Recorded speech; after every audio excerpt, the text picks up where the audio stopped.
eu tomei uma iniciativa de estudar e desvendar o Apocalipse, palavra por palavra. Isso custa muito, tá? Isso leva muito tempo, mas é gratificante a gente adquirir conhecimento, porque tem muito mistério escondido.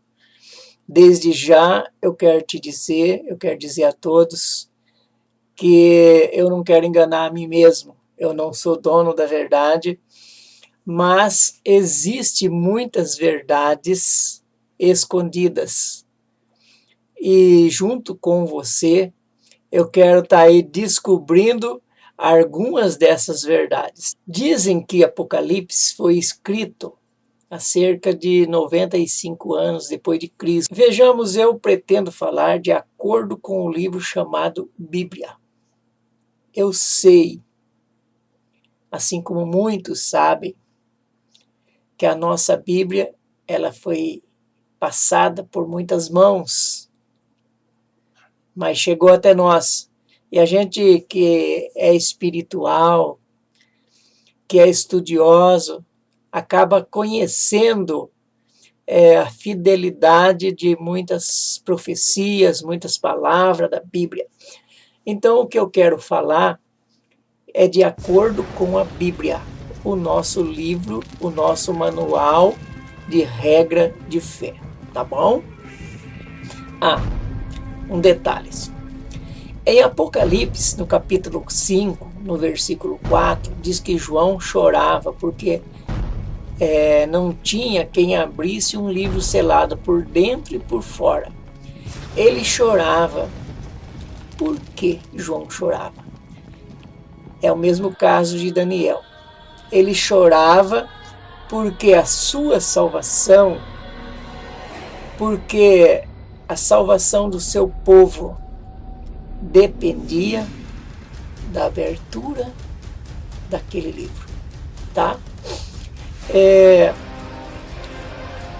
Então, eu quero estar aqui lendo, tá? Inclusive eu marquei aqui, eu não guardo isso tudo na cabeça, é muita coisa, tá? Eu sou igual a você. Para guardar um versículo bíblico acaba sendo difícil. Mas eu guardo algumas coisas sim. Então eu estou lendo. E eu estou estudando e tentando passar para você pelas mesmas razões qual João estava chorando. Porque interpretar o Apocalipse, interpretar as Escrituras, entender um pouquinho de escatologia, coisas do futuro, isso depende também a minha salvação, depende desse meu conhecimento, porque o próprio Salvador, ele disse que o povo perece por falta de conhecimento. Quer dizer, o profeta disse, né? E o Senhor disse que nós tínhamos que ler as Escrituras, porque são elas que dele testifica. Ela, a Escritura Sagrada, ela contam a respeito dele. E sobre o que ele fez, sobre o que ele faz e sobre o que ele vai fazer, tá? Então, o conhecimento, a minha salvação depende dos meus conhecimentos. E eu vejo que como eu tenho mais tempo, a salvação dos meus antequeridos e de todos vocês, muitas vezes depende de um pouco de mim, depende dos meus conhecimentos.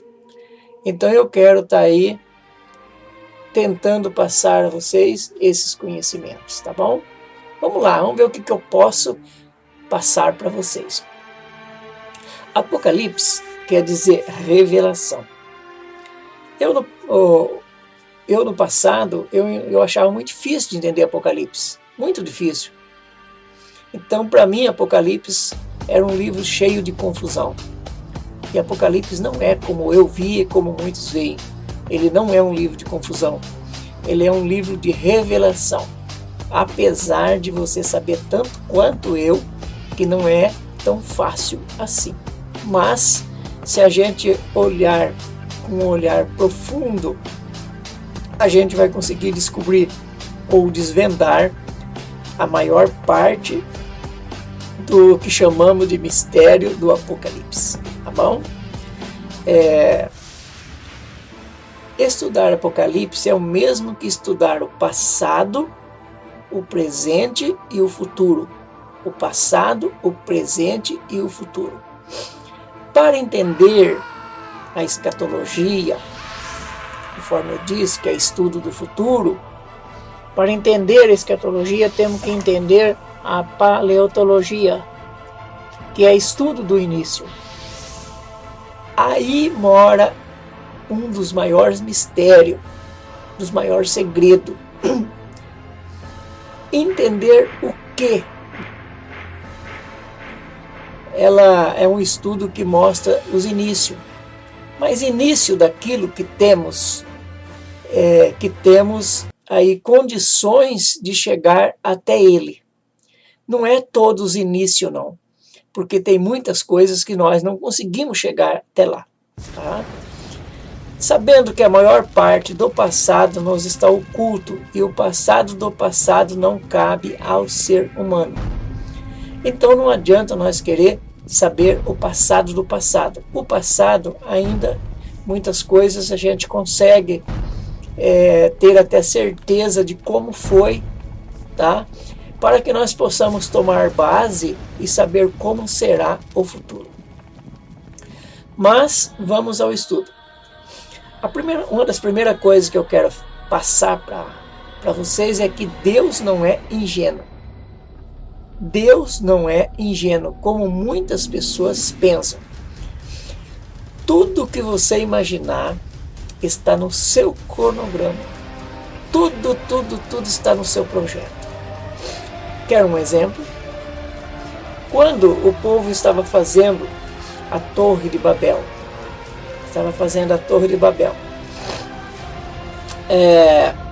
Deus disse assim: desçamos e confundamos as línguas. Deus não está em todo lugar? Não sabia que o povo ia fazer? Deus não sabe todas as coisas, Ele não está em todos os lugares? Por que Deus precisou de descer? Na verdade, Deus não desce e Deus não sobe. Isso é para a nossa imaginação. Isso é para a nossa imaginação, para nosso ponto de crença, porque Deus não precisa descer de lugar nenhum e nem subir para lugar nenhum, porque Ele está em todos os lugares, Ele está acima de tudo. A Bíblia diz que o céu dos céus não pôde conter Deus. Tá? Nada pode segurar Deus em lugar nenhum, Ele está em todos os lugares. Vamos ler então Provérbio, capítulo 16, versículo 4. O Senhor fez tudo para um fim. Sim, até o ímpio para o dia do mal. Não parece que o Criador é mau? Parece que ele é mau, né? Mau. O fato de fazer o ímpio, entra aí a marca do destino, né? O fato dele fazer o ímpio, isso daí quer dizer que entra aí a marca do destino. O tal vaso da desonra. Isso é uma coisa para outro estudo. Jesus morreu por todos e Deus prepara o ímpio para o dia do mal, para castigar o seu povo. Por exemplo, Canaã era neto de Noé e ele foi amaldiçoado por Noé. Isso faz parte de outro estudo. Isto é porque não entendemos ele. A gente acha que Deus é mau por ele criar essas coisas, porque nós não conseguimos entender ele. Mas quem sabe, nesse estudo que nós estamos fazendo, a gente consegue entender um pouquinho de Deus, né? Ele estabelece o seu desejo, porque Deus faz aquilo que ele deseja fazer. Isso está em Isaías 45, versículos 6 e 7. Veja. para que se saiba, desde o nascimento do sol, e desde o poente, que fora de mim não há outro. Eu sou o Senhor e não há outro. Eu formo a luz e crio as trevas. Eu faço a paz e crio o mal. Eu sou o Senhor que faço todas essas coisas. Então parece que nós não temos escolha, né? E nós não temos escolha. Nós estamos aqui e por mais que nós achamos que somos, como diz o ditado por aí, o bam bam bam, nós não somos dono de nada. Nós não apitamos nada, porque o mundo espiritual aí é muito forte, tanto o mundo espiritual negativo quanto o mundo espiritual positivo. No entanto, o apóstolo diz que o que está em nós é maior do que o que está no mundo, né? Porque o que deve estar em nós é o Espírito de Deus, é o bem, e o bem que está em nós, ele deve ser maior. Por isso que os apóstolos, diante desse estabelecimento do Senhor, que ele faz tudo e tudo é do jeito que ele quer, do jeito que ele bem entende, por isso que os apóstolos disseram: para onde iremos, Senhor? Para onde iremos? Só tu tem a palavra da salvação. Isso está ali em João capítulo 6. Ali o Senhor diz que o povo seguia ele pensando em comida, pensando só em comida, coisas que perecem. E eles não estavam interessados nem na vida eterna, nem no reino, nem no bem-estar de ninguém. Eles não estavam interessados, eles queriam exatamente para hoje. E a nossa vida hoje não vale quase nada. Nós temos que pensar numa vida eterna, porque todo ser vivente deseja viver. E viver para mim, para você, é viver, comer, beber, ter paz, ter tranquilidade, ter segurança. Isso é viver. E hoje as pessoas sobrevivem. Ninguém consegue viver hoje, porque pode analisar direitinho. Mesmo aí há 40 anos atrás, na época dos meus pais, ali no sitião, a gente sentava, contava história. Meu pai contava história todos os dias. A gente conversava. Hoje você não vê mais, ninguém tem mais tempo para nada. Hoje até casal de namorado, cada um está com um celularzinho na mão e parece que ninguém tem tempo para nada, só tem tempo para algumas redes sociais, né? O Senhor cria o mal com L, ele não cria o mal com U, tá? Existe a diferença entre o mal com L e o mal com U. O fato do Senhor criar o mal não é porque ele é mal. Ele não é mal com U. Isso que ele cria é uma coisa necessária para a punição dos desobedientes que tomaram a decisão de ser transgressor da lei. A lei que estava determinada, que está determinado em Deuteronômio, capítulo 28. Está a lei determinada. E todas as desobedientes que desobedecem essa lei, o Senhor aí prepara algo mal para que essa pessoa venha ser punida através desse mal, tá? Porque o Senhor diz que castiga aquele que ama. Então tem aí castigo, tem prova, e tem também a condenação aí, né? Tem muitos tipos de sofrimento aí, mas para que o homem seja aprovado é necessário que haja as provas. Para que uma pessoa seja castigada é necessário que haja o castigo. É por isso que o Senhor determina, o Criador determinou, ele criou essas coisas mal, para que os bons sejam punidos e possam alcançar a vida eterna. Isso me faz lembrar de que quando Paulo entregou ali um homem para que fosse massacrado ali, para que a alma dele fosse salva, tá? Lembrai-vos das coisas passadas. Isso está em Isaías 46, versículo 9 a 13. Lembrai-vos das coisas passadas. desde a antiguidade, que eu sou o Senhor, e não há outro. Eu sou Deus, e não há outro semelhante a mim. Que anuncio o fim desde o princípio. Eis desde a antiguidade as coisas que ainda não sucederam.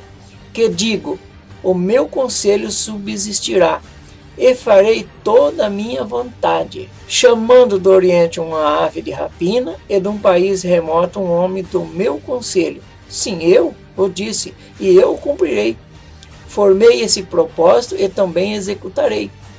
Ouve-me, ó duro de coração, os que estáis longe da justiça. Faço chegar a minha justiça, e ela não está longe, e a minha salvação não tardará. Mas estabelecerei a salvação em Sião e em Israel a minha glória, viu? Então, aí a gente vê. Mas vamos aí colocar uns pingos no i, né? Quanto a essa leitura aí, tem algumas coisas que nós temos que colocar uns pingos aí. Veja bem, pela ciência, o nosso planeta tem milhões de anos. Tem muitos milhões de anos.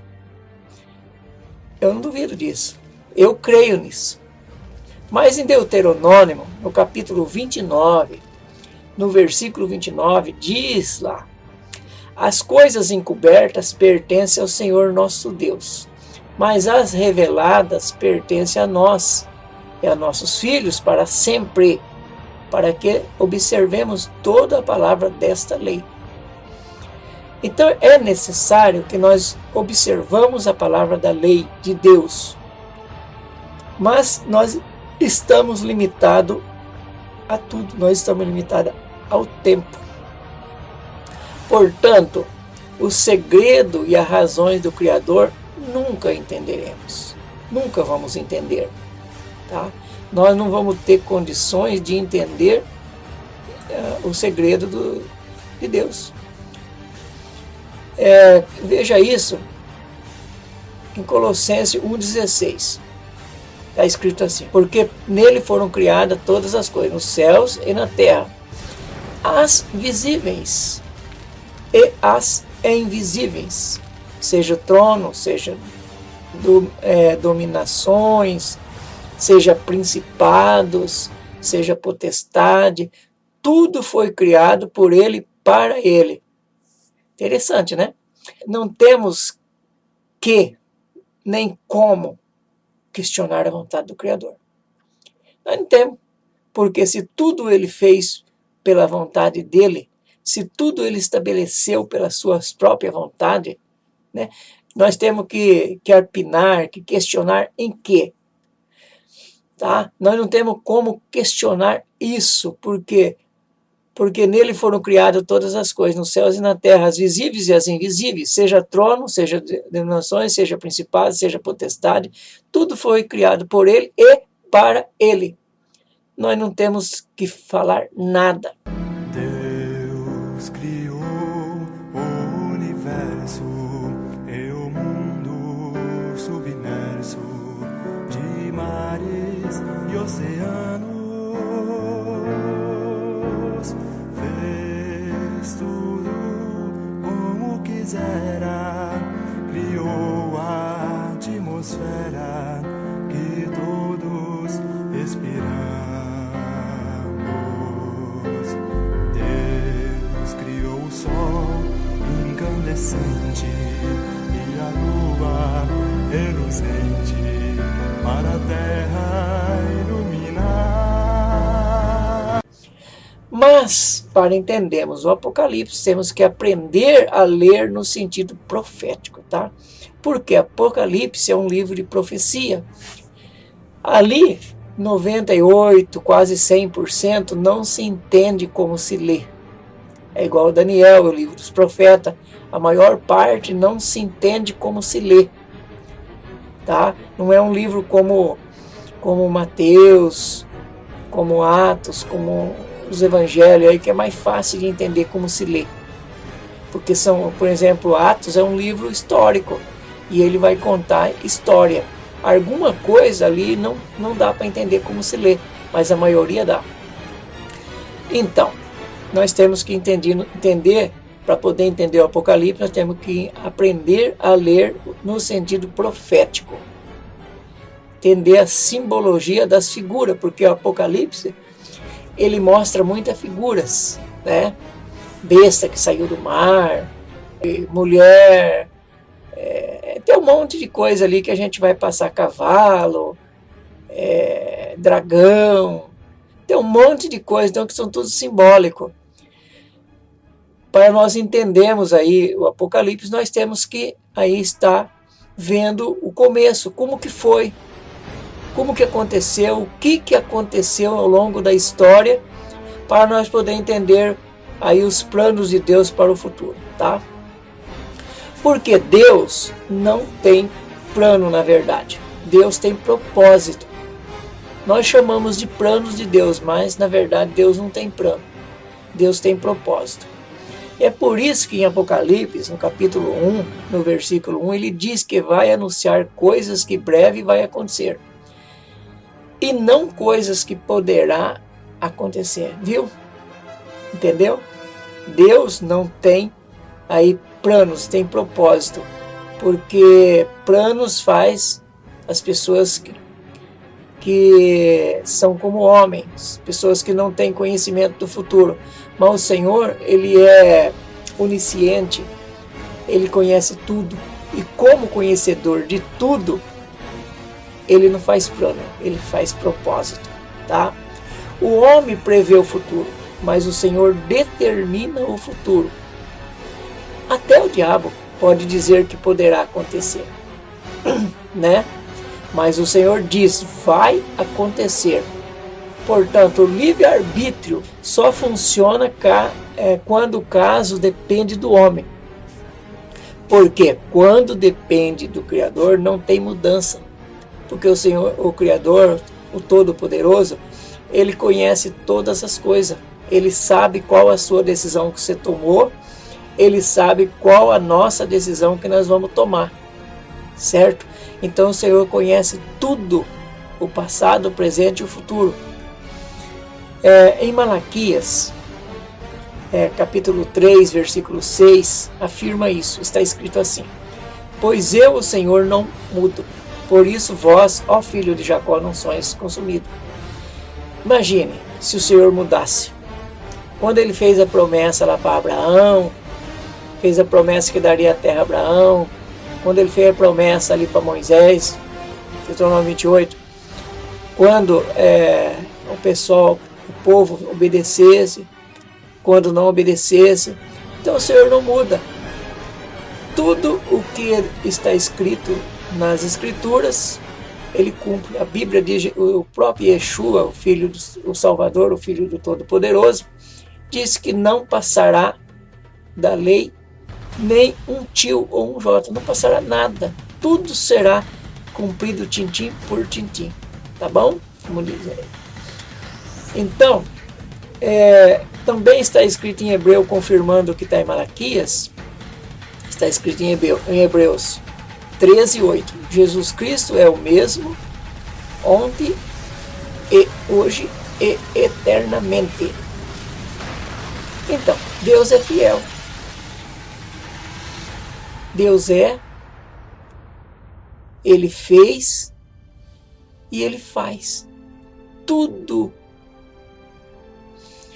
Isaías 46, veja aí, versículo 10.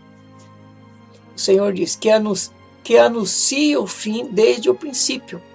Então, desde o princípio Ele já anuncia o fim. E desde a antiguidade as coisas que ainda não sucederam. Que digo, o meu conselho subsistirá, e farei toda a minha vontade. Olha aí, Ele vai fazer a vontade dEle. Eu, você, nós, queremos ou não, nós não tem como mudar nada. Ou nós aceita, ou não aceita. Isso não vai mudar nada, porque Deus vai fazer a vontade dEle, e sempre. As coisas mudam para nós quando nós tomamos uma decisão. Só que mesmo essa decisão que nós vamos tomar, o que nós tomamos agora, já está no cronograma de Deus. Deus já conhece, já sabia há bilhares de anos que isso ia acontecer. Então, como fica o livre-arbítrio? Essa é uma pergunta, né? Interessante. Na verdade, meu querido, a escolha é nossa. Ou seja, o livre-arbítrio. A escolha é nossa. Mas o Criador é onisciente. Conforme eu disse, desde que não existisse nada, ele já sabe de tudo. Qualquer escolha que fizemos, nunca vamos surpreender o Criador.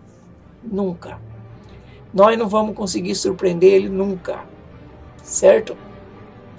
Então, é como você fazer uma viagem para qualquer parte do Brasil ou do mundo. Você sabe que existe um destino, mas o volante está nas nossas mãos. Entendeu? Se você quiser continuar o destino certo para chegar no seu lugar, na sua meta, aonde você planejou, é só você continuar na direção. Se você virar a direção, você vai tomar outra direção. Então, a nossa decisão pode mudar um resultado, mas um resultado que o Criador já sabia que um dia nós iria tomar tal decisão. Para o Criador, não altera os fatos, porque tudo está no seu cronograma. Isso não pela vontade, mas pelo seu amor e fidelidade. Como disse o autor do filme Alto da Compadecida. Não sei, só sei que é assim. Está escrito em Mateus 11, versículo 28. Vinde a mim todo vós que estáis cansado e oprimido, e eu vos aliviarei. Tá? Você viu aí? Vinde a mim. Quer dizer, depende do homem. Só que o Criador já sabe quem vai vir e quem não vai.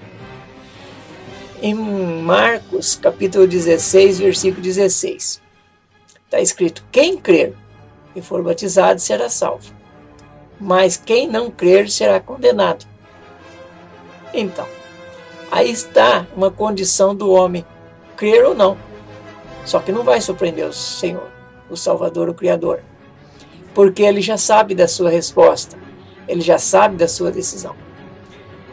Veja, em João, capítulo 16, versículo 8, o Senhor ali falando do Espírito Santo, ele disse: e quando ele vier, convencerá o mundo do pecado, da justiça e do juízo. Então, a função do Espírito Santo é convencer as pessoas dos erros, certo? Convencer as pessoas que dão lugar a ele. Todas as decisões que cabem ao homem é um livre escolha dele. É o livre-arbítrio, é a livre escolha dele. Mas, antecipadamente, o Senhor já sabe qual seria ou qual será a nossa escolha. Tá? É assim, um exemplo. O pai é o dono de tudo. O filho é o administrador. Ou seja, o filho é a palavra, o porta-voz. O filho é o porta-voz do pai. Tá? Como embaixador. Por exemplo, aqui no Brasil, temos embaixador. Então, o filho é embaixador do pai. E nós somos embaixadores do filho. Tá? O filho anuncia o desejo do pai. Agora, o Espírito Santo, ele simplesmente convence o homem, como no caso aí o homem de trabalhar, no caso o funcionário. E cabe ao homem, e é o homem que é o executor, que tem que fazer as coisas. Portanto, quando a gente quer que alguém seja curado, quando a gente quer que Deus cure alguém que está no hospital, o nosso dever é ir até no hospital, não ajoelhar à beira da nossa cama e pedir para que Deus vá. Tá? Não que Deus não possa fazer isso, tá? Mas é nós que temos que executar. Quando ele disse ali, ide por todo mundo, pregai o evangelho a toda criatura, ele não está dizendo eu vou, ele está dizendo ide. Ou quando ele diz lá em Atos 1:8, sereis as minhas testemunhas, né? Em todos os lugares, aqui em Samaria, na Judéia, em Jerusalém, até os confins da terra. Ele não disse que ele ia. Ele disse que os apóstolos, os discípulos dele, é que tinham que ir. O homem, que é o executor, é aquele que escolhe trabalhar por um salário ou por um prêmio, certo? Numa empresa, por exemplo, a pessoa escolhe trabalhar. Só que em uma obra, executor, o homem, só faz a sua parte, ou seja, o trabalho da obra. O resto dos trabalhos é por conta dos superiores, ou seja, administração, pegando serviço, as coisas, tem muita coisa que não interessa, não é da conta do trabalhador, é da conta, é coisa que cabe aos patrões, né? Então os funcionários, o executor, eles têm que entender da obra e tem que fazer a obra, certo? Os executores não sabem, não entendem, nem lhe interessa, o que lhe interessa é o salário, né? O caso aí, a coroa da vida. O que mais interessa para nós é vida eterna. Vale lembrar que ninguém é obrigado a fazer parte desta empresa, né? Mas se fizer e não obedecer, não terá o salário combinado. Lembra-se que direitos e obrigações são iguais, né? Se você quer ter direito, você tem que cumprir as suas obrigações. E as suas obrigações é cumprir a lei de Deus. Em uma empresa tem a lei. O chefe lá, quando você vai pegar o serviço, você assina lá um papel dizendo o que você tem que fazer, o que não tem que fazer, qual é os seus direitos e qual é os seus deveres. E para nessa empresa do Senhor também temos, né? Bom, mas vamos então para Apocalipse. O que João iria ver a partir daquele momento? O que você acha que João ia ver a partir daquele momento? É claro que ele ia ver coisas que ele já conhecia. E coisa que aconteceria dali até o fim. Exemplo, no Monte da Transfiguração, lá estava, o Senhor levou lá para o monte Pedro, Tiago e João. E eles viram o que João vai ver sozinho e com mais detalhe agora no Apocalipse, certo? Então, João já tinha conhecimento de muitas coisas.